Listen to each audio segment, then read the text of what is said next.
Tá, eu falar, acho se que eu eu vou falar, colocar um cronômetro, então. Deixa eu colocar eu aqui. botei aqui também. Ah, você colocou? A Gabi, Ah, então, ó. pô, eu botei, porque, cara, senão eu ferrou. Deixa eu. Eita, peraí. Tá aparecendo aí para todo mundo? Tá aparecendo. Você tá passando os slides, eu não sei em qual é o É, primeiro aí. o primeiro é onde tem um mapinha aqui, uma plantinha de situação e Ah, então é esse mesmo. está no Beleza. primeiro, porque Tá, tava no. está no primeiro. Bom, O vamos lá, tempo é seu, Léo. tentar ser rapidinho. Eu escolhi o tema de coworking e eu escolhi um terreno em São Cristóvão. Terreno não, um imóvel em São Cristóvão. Na verdade, esse tema é um tema real de um grande amigo que quer construir um coworking nesse espaço. Ele é proprietário desse imóvel. Como eu tinha falado na aula aí, assim, de assessoria, acho que assim, o conceito que eu trabalhei mais nesse trabalho foi a questão histórica, por ser em São Cristóvão. E por esse tema, assim, então, eu tenho uma queda pelo tema de arquitetura histórica, imperial, nesse caso, que é o bairro de São Cristóvão. E aí esse slide fala um pouquinho da história de São Cristóvão, e atualmente o bairro é basicamente comercial, menos residencial e mais comercial. E muitos casarões desses são lojas e comércio. A gente estava na expectativa de as obras do Porto para a Olimpíada valorizarem um pouco mais o bairro, mas infelizmente não foi o legado que isso aconteceu, assim, mas ainda existe uma esperança para isso. Assim, esse slide talvez seja um dos que demore mais, mas eu não vou tomar muito tempo. Assim, eu fiz realmente o briefing com 4 pessoas que realmente existem. O Rogério é o dono, o Chicão na aula anterior eu tinha falado que um dos possíveis clientes era uma ONG. Infelizmente o Rogério não ficou muito à vontade que eu falasse com ela para fazer uma entrevista, mas ele tem um outro potencial cliente para esse imóvel, se esse negócio for adiante, que é o Chicão, que é o dono de uma startup de mobilidade urbana chamada Highbike. Ele mora em São Paulo, essa empresa já existe há 4 anos e ele é usuário de coworking em São Paulo e precisa contratar aqui no Rio. A Thalita é uma possível gerente do imóvel e o André é um super amigo e conhecido meu que tem experiência em coworking. Basicamente, na pesquisa e na entrevista e nas perguntas que eu fiz para eles, o que resumiria o que eles buscam e esperam? Assim?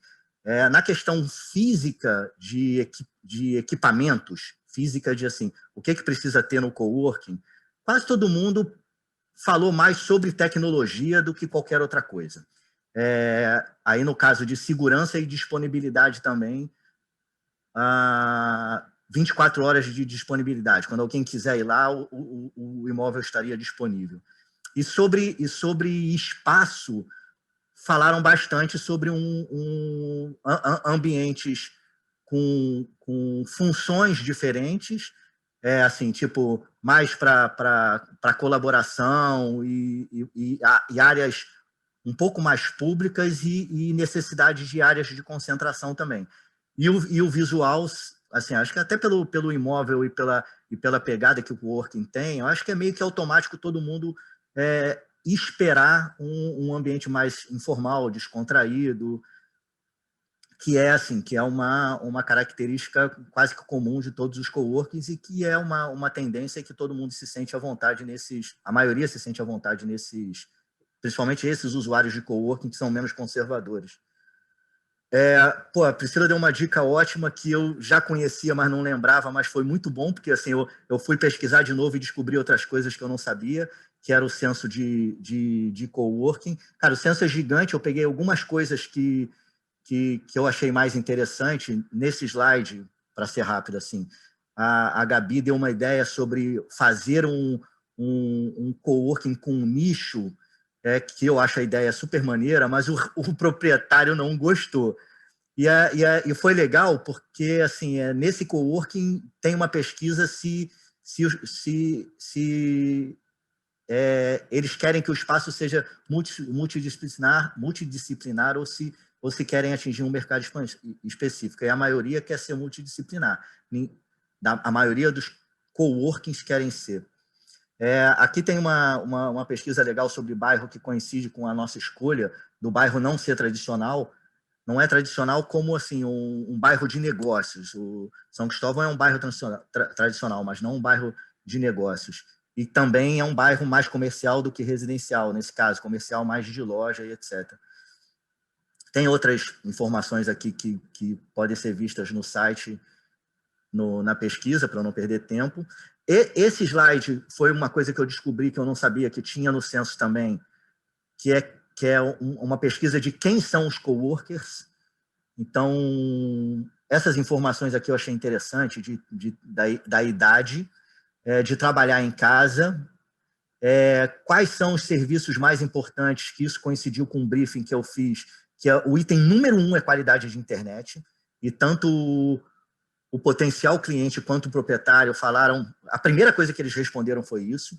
Essa informação eu acho importante, esses 42% consideram que existem poucos espaços na cidade. Essa pesquisa é de 2018, tá? Eu até acredito que esses 2 anos, talvez muita coisa mude nesse mercado para o bem e para o mal, eu acho. Talvez muito mais para o bem do que para o mal. 3 minutinhos, Léo. Tá, vou correr então. Então, isso aqui assim, é um lance que tinha na pesquisa mais que ajudava a definir o programa, apesar do programa do coworking ser muito fácil de definir, porque ele é quase que geral para a maioria dos coworkings, e eu já tenho experiência de ter visitado alguns. Essa é a planta do prédio, do levantamento. O meu objetivo foi aproveitar o máximo de parede possível, porque é um imóvel antigo. Eu fiz um zoneamento macro, assim, aqui tem o programa que eu defini, e basicamente eu planejei o térreo como área mais pública e de trabalho em conjunto, e o primeiro pavimento, que é o superior, mais de concentração e sala privada. Esse é o layout rápido, gente.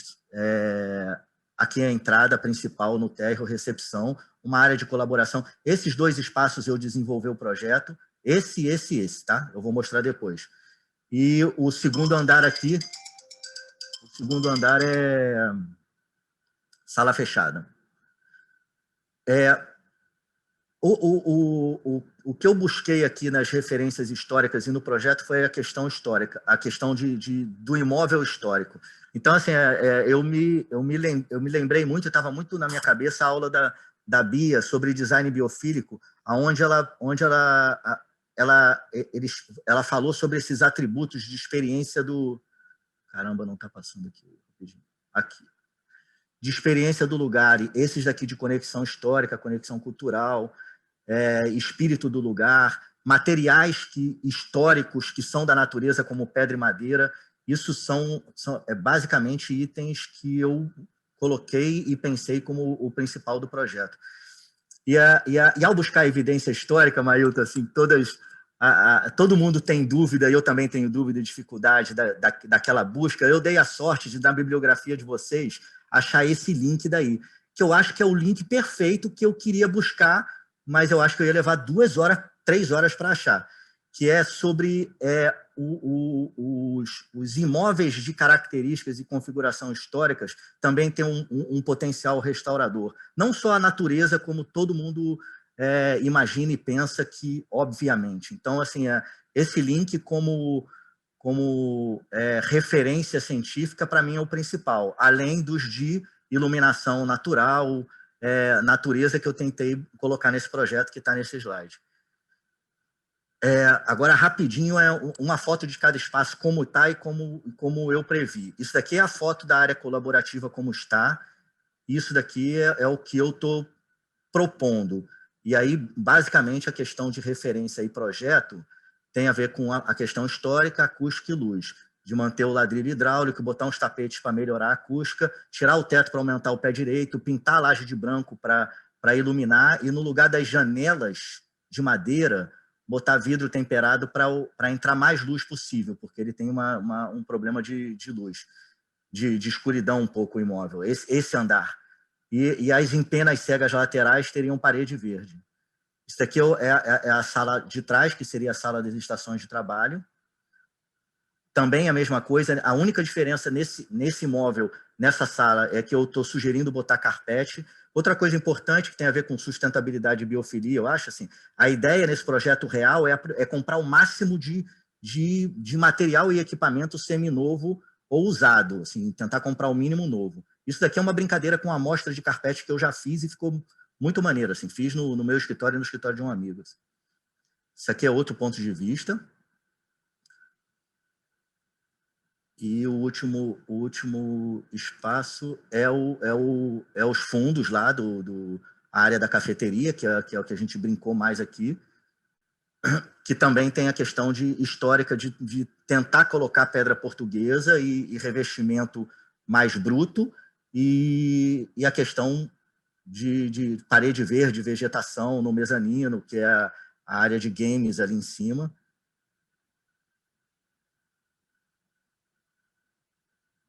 E esse daqui é uma última imagem de revestir as empenas laterais com uma parede verde para dar uma melhorada nessa circulação também.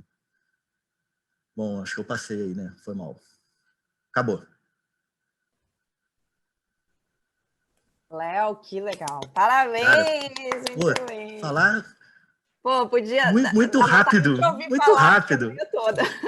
É ruim, eu ficava aí tranquilamente uns 20 minutos.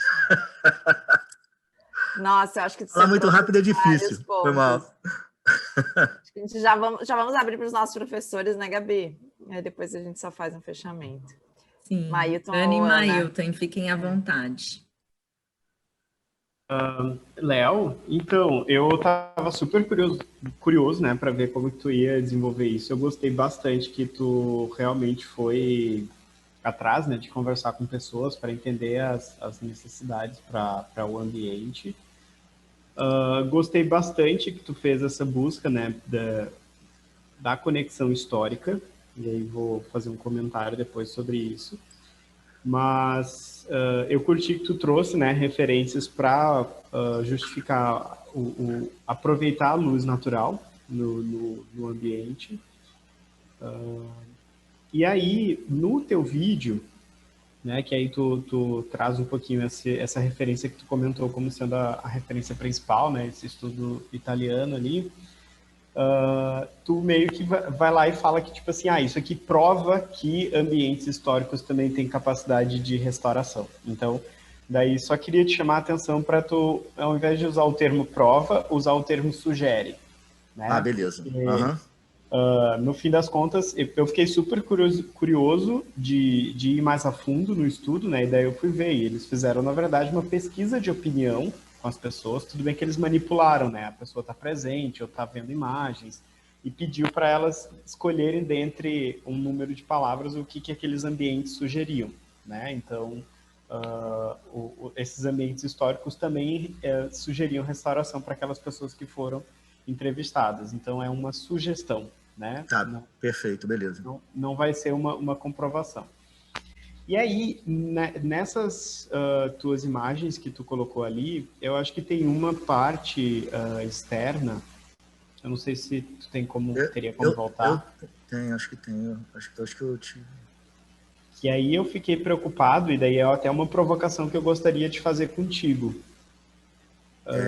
Volta tá aparecendo? Tá aparecendo. Eu acho que é ali nos últimos slides mesmo. Deixa eu botar um por um aqui, aí você fala para parar. Peraí. O penúltimo. Foi o penúltimo. Antes do obrigado. Isso, justamente isso. Então, nessa imagem eu consigo ver essas questões históricas da construção, né? Eu vejo ali aquele telhado, eu vejo essa janela aqui do lado. E aí, isso aqui que tu colocou do lado seria como iria ficar? Não, desculpa, olha só, é porque isso aqui não deu para fazer uma 3D. Eu acho que eu acabei juntando e a foto está muito parecida. Isso daqui é só um exemplo de como eu revestiria a empena cega lateral, assim.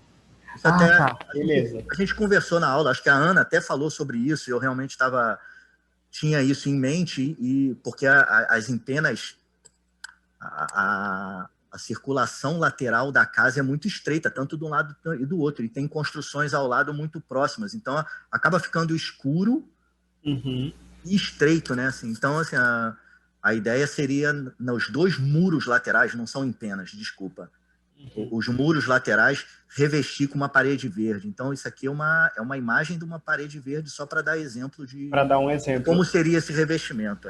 Porque aí, assim, aqui aparece mais ou menos, tá vendo? Aqui, depois do vidro, é o muro de um lado. Perfeito, porque eu fiquei preocupado que tu ia acabar escondendo toda essa estrutura, né? Não. Uhum.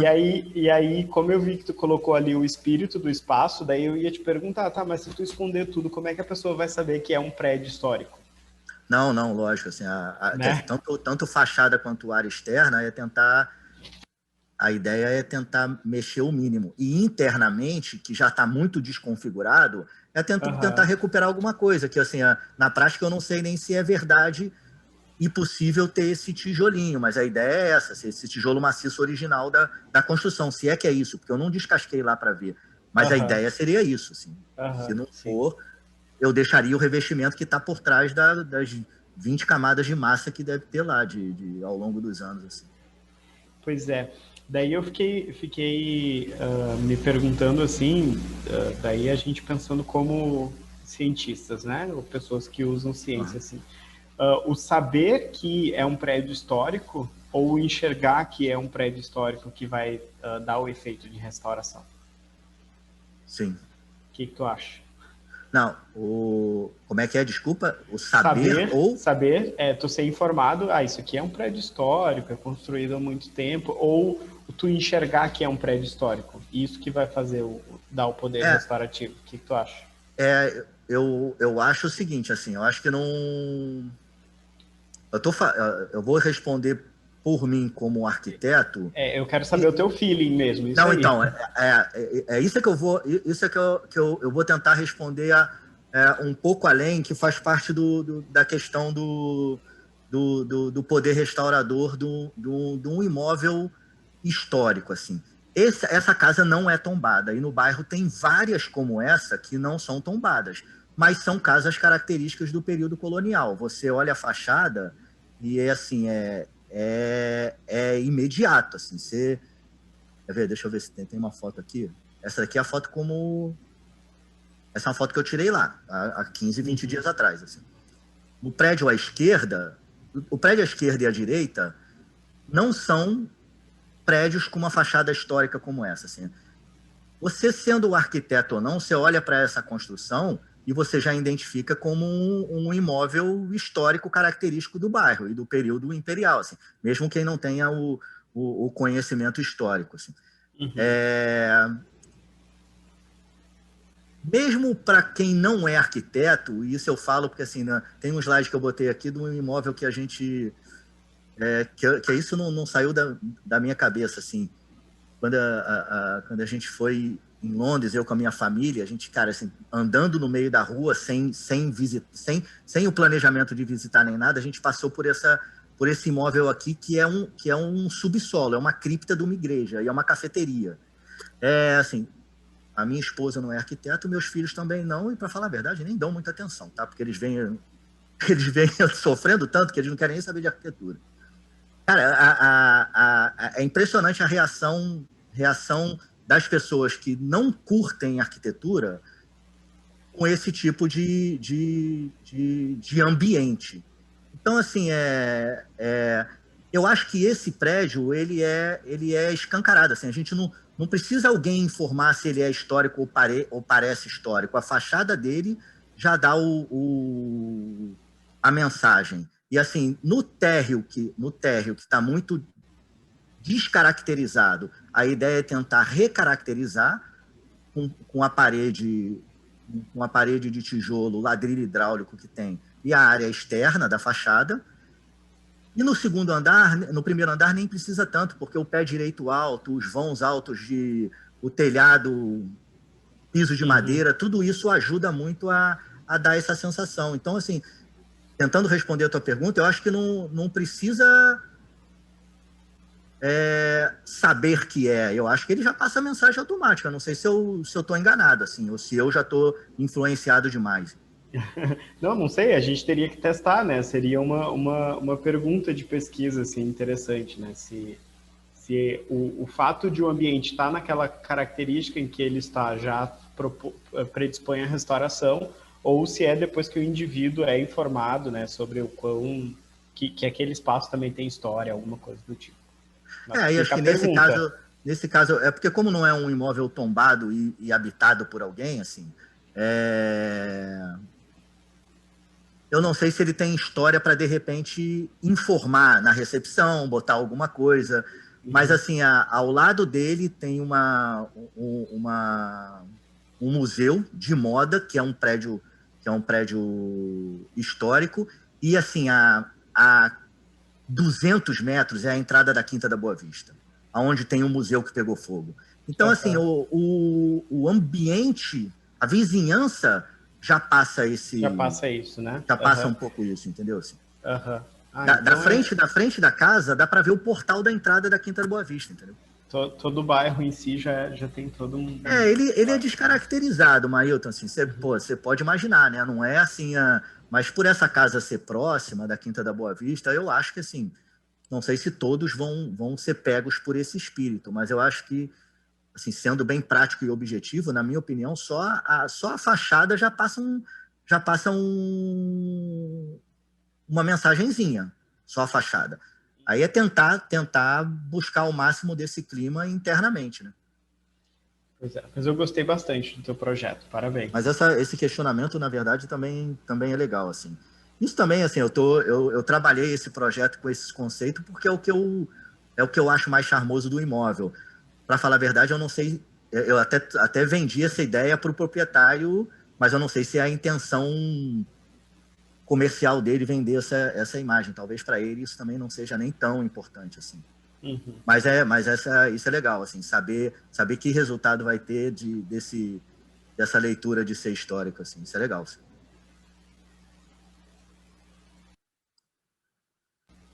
Acho que eu passo a palavra para a Ana agora. Pronto. Olá. Oi, Ana. Bom dia, Léo. Bom dia, tudo bem? Adorei.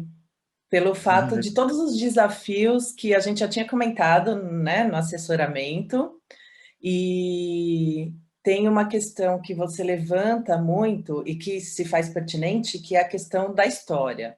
Então, eu vou começar de trás para frente nos seus comentários. Quando você colocou que não sabe se o proprietário quer, né, essa valorização da parte histórica e tudo, mas você assumiu isso dentro do seu projeto, isso é muito importante. Pelo fato de que, o que eu imagino, uma vez que ele não mexeu nesse imóvel até agora, uma vez que esse imóvel está aí esperando uma situação, uma condição de uso e ocupação, ele sim valoriza isso, e você assume isso no seu projeto. Então, como que a gente pode interpretar essas condições? E aí é um desafio, porque você está trazendo um uso contemporâneo, um uso em plena mudança, né? Para quem já assistiu às aulas da Priscila, para quem já pesquisou, e você pesquisou muito sobre isso, e você teve a oportunidade de visitar alguns coworks, é um ambiente que ainda vai ter mudança, que ainda tem mudança, porque ele é muito dinâmico. Então, por isso que eu falo parabéns pelo seu desafio, porque você pega um sítio histórico configurado dentro do Rio de Janeiro, né? São Cristóvão tem essa característica. Então, para quem conhece o Rio de Janeiro, já está ali nesse ambiente, e aí eu tinha colocado aqui como explorar esse sítio. O sítio histórico da presença de São Cristóvão no Rio de Janeiro, de todas essas condições, dentro de um uso, vou falar contemporâneo, né? Dentro de um uso contemporâneo que responda às necessidades futuras. Então, esse é um desafio muito grande, e aí eu te dou os parabéns nesse sentido.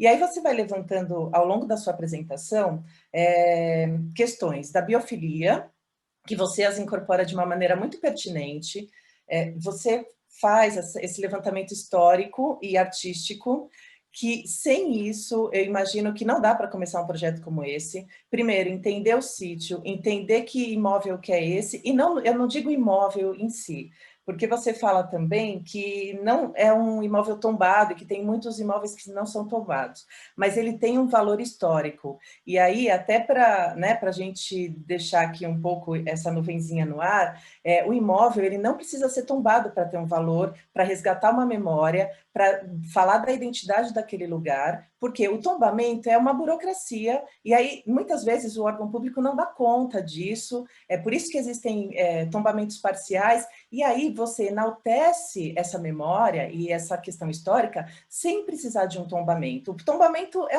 né, a gente fala assim, é uma coisa burocrática, é protocolar, sim, e ele existe. Né, e ele foi feito, inclusive, a questão do tombamento do patrimônio histórico, lá atrás, nas décadas bem anteriores, no século passado, para que a gente não esqueça. Então, assim, tendo essa possibilidade, você enaltece essa questão a partir do seu projeto. Tanto que a sua fala é não descaracterizar o imóvel, é trazer a memória desse imóvel, é tirar o forro e mostrar, né, o que está aí. E se tem ou não aquele tijolinho, a sua intenção, o que eu interpretei desse sentido não sei se vai dar para ter o tijolinho pelo fato que a gente não sabe o que está por trás. Não sei se depois, no futuro, a sua intenção vou revestir com tijolinho, é tudo bloco de concreto, né? Já é bloco de concreto. Eu vou revestir para trazer essa memória. Não sei se é esse o caso. Acho que o caso a partir de uma escolha, o que eu posso resgatar e enaltecer isso na parte interior. Então, acho que essa linha de pensamento é mais importante do que qualquer resultado efetivo que você tenha mostrado aqui numa materialidade. Então, acho que a construção desse pensamento é muito mais importante. Você traz isso nesse discurso.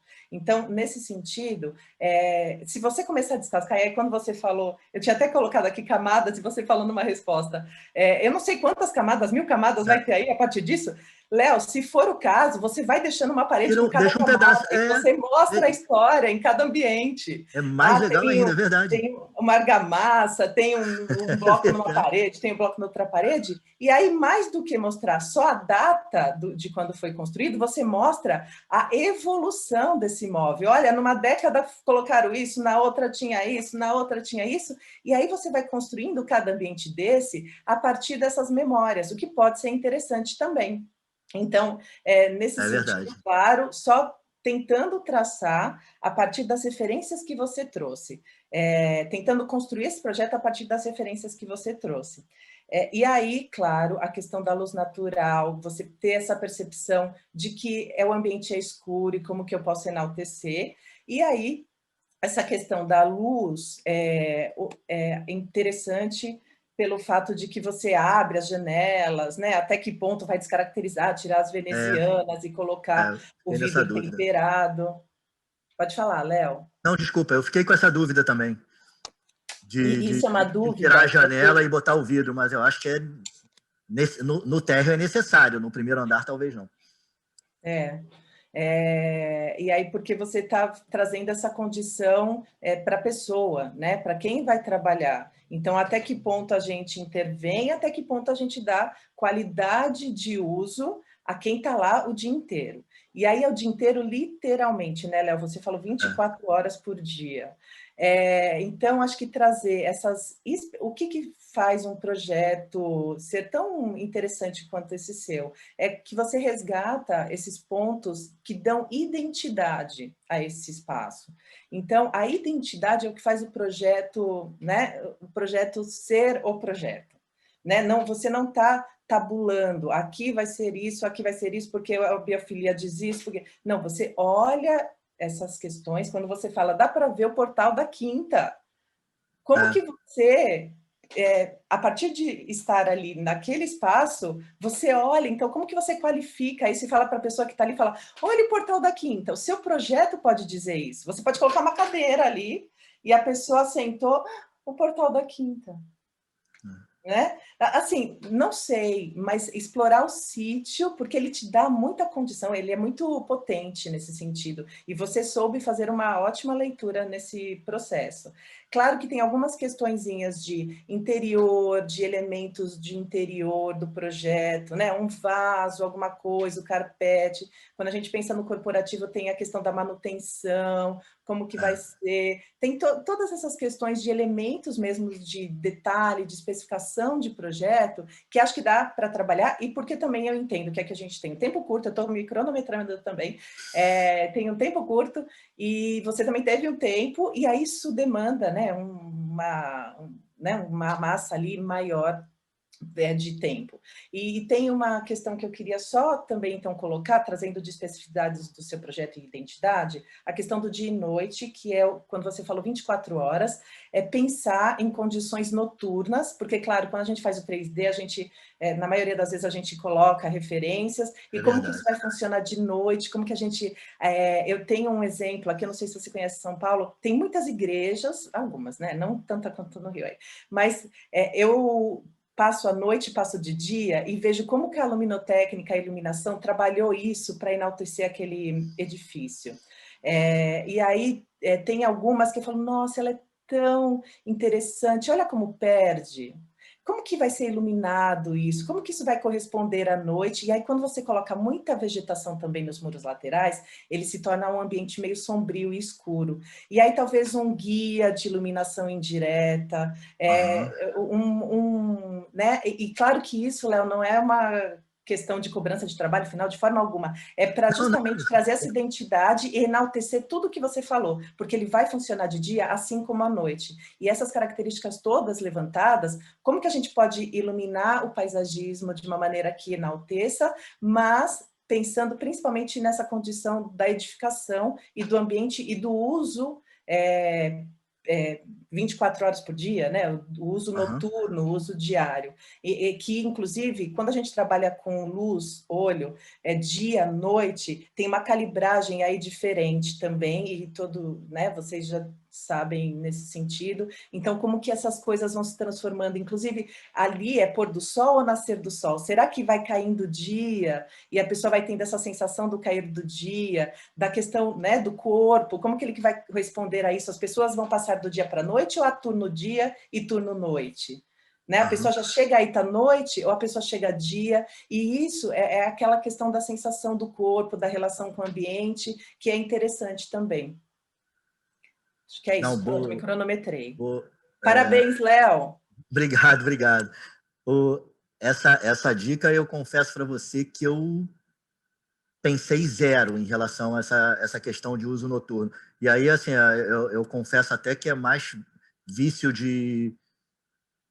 da minha área específica, que eu trabalho única e exclusivamente com corporativo, e mesmo a galera que dá uma esticadinha no comercial até 10 horas da noite é uma minoria, não é essa, mais ou menos minoria. Hoje até que não é tanta minoria, mas assim, alguém que vai trabalhar exclusivamente à noite é uma coisa que eu encontro raramente no meu dia a dia. Então, eu confesso que assim, é uma dica importantíssima, e eu pensei zero nesse caso. E realmente pode ser a fachada, por exemplo, e a área interna, lógico, né, de trabalho, a fachada ia ficar bem maneiro.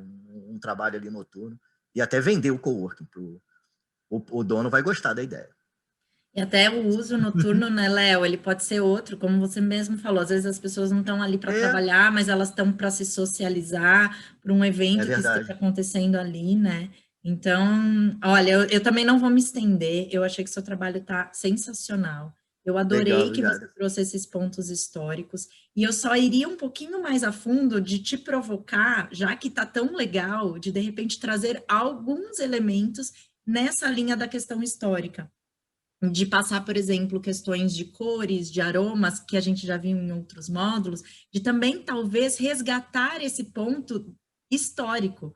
Como será que era o cheiro ali? Porque eu acho que a materialidade, ela já traz um cheiro característico e já te situa de que você está num ambiente histórico ali, né? Então, às vezes, sei lá, o piso, você falou que é hidráulico, né?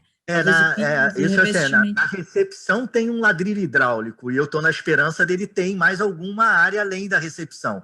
Na recepção, com certeza, dá para manter. Aí eu sugeri ali no desenho, naquela área colaborativa, manter. Se tiver, se não tiver, vai ter que ser outra coisa. Vai ter que ser outra coisa. Mas, de repente, trazer alguma materialidade histórica para que traga aroma, para que traga cores históricas também. E daí, lógico, cruzando essas informações com os seus usuários, para saber também se as cores que você vai colocar ali, que trazem, que remetem para essa parte histórica, vai ser positivo para as pessoas que estarão ali. Mas daí eu acho que essa questão da restauração da pessoa por estar num ambiente histórico também já traz isso como um ponto positivo, como o Mailton falou, não afirmando, né, mas sugerindo apenas. É só um passo além, que eu acho que o seu trabalho tem tudo para dar certo. E daí depois você conta para a gente se o seu cliente curtiu ou não. Legal. Parabéns, Léo, eu adorei. Você Valeu, bem objetiva aqui. Eu amei, achei incrível. E acho que tu tem que, sim, lá conversar bem sério com esse proprietário aí, porque eu acho que pode dar um bom negócio. Eu fiz uma pesquisa bem profunda sobre os escritórios de 2030, que foi até o que acho que a Ana comentou. Tu assistiu, Léo? Aquelas 4... Isso. Até a gente vai botar na plataforma para vocês, tá? A gravação. Pra vocês terem quem quiser assistir. E ali eles demonstram, claro, é uma pesquisa que foi feita na Europa, né? Mas existe sim uma tendência do coworking continuar crescendo como uma solução de ambiente de trabalho, né? Principalmente depois de tudo isso que a gente viveu. Então, home office é uma coisa, o esquema híbrido vai permanecer ainda por bastante tempo, e a solução do coworking pode ser bem inteligente. E, inclusive, em bairros não tão tradicionais, que nem você fez aí. Né? Porque as pessoas também, com essa questão de não ter mais uma centralização, de você não precisar estar num ponto específico da cidade para trabalhar, as coisas vão começar a se espalhar mais. Distribuir, exatamente. E distribuir. A gente vê já um movimento, as pessoas indo morar, inclusive, em áreas mais afastadas, e se tiver um coworking próximo, olha que bacana. Né? Exatamente. Então, daqui a pouco, juntando todas essas tendências que estão aparecendo aí, eu acho que super pode ser pontos positivos para o teu amigo aí, de repente, botar isso em prática, né? E eu acho que, enfim, os demais comentários foi uma mega aula hoje aqui, e eu acho que o principal ponto, assim, para resumir isso tudo, é de que forma que a gente faz um ambiente, fisicamente falando, que comunica algo, sem precisar ter uma plaquinha dizendo, este é um ambiente histórico, valorize isso.